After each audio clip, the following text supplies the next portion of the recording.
چل هۆکار بۆ وازهێنان لە گوناه و تاوان. خاڵی 36 پەناگرتن بە خوای پەروەردگار لە فێڵ و تەڵەکەی شەیطان. خوشک و برای ڕێزدارم، شەیطان دەیەوێت تۆ سەرگەردان کات، تۆ لە ڕاستە شەقام لابدات و دوورت خاتەوە لە خوای پەروەردگار. شەو ڕۆژی خۆی دەکاتە یەک و هەوڵ دەدات کە تۆ جارێکی تر بجێڕیتەوە سەر ئەو گوناه و تاوانانەی کە پێشووتر دەتکردن. چۆن لێ دەگەڕێت کە تۆ دوورکەویەوە لە گوناه و تاوان؟ ئەوە تا بەخۆی دەڵێت لەئوغوینەهم ئەجمەعین إلا عبادك منهم المخلصين. دەڵێت خودایە شەرت بێت هەر هەمویان سەرگەردان و سەر لێ شێواو بکەم، شەرت بێت هەر هەمویان گوناه و تاوان لە بەردەمیان شریم بکەم، سەر لێ شێواویان بکەم.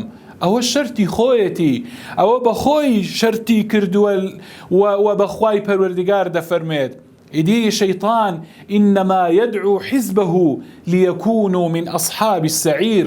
ئەو دەستە و تاقمەکەی خۆی بانگ دەکات، هەمیشە بانگەوازیان دەکات بۆ ئەوەی ببنن شوێنیان ببێتە جەهەنەم و نیشینگەیان ببێتە دۆزەخ.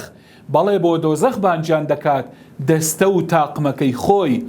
ئیتر ئەمە باش بزانە کەواتە بانگت دەکات بۆ خۆشی نا، بۆ بەهەشت نا، بەڵکو بانگت دەکات بۆ دۆزەخێکی هەتاهەتایی.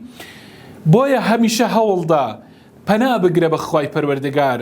وإما ينزغنك من الشيطان نزغ فاستعذ بالله إنه هو السميع العليم. هەر کاتێک لەناو دڵتدا شەیطان وەسوەسەی کرد، وەسوەسەی خستە دڵتەوە و بانجی کردی بۆ گوناه و تاوان، بڵێ أعوذ بالله من الشيطان الرجيم.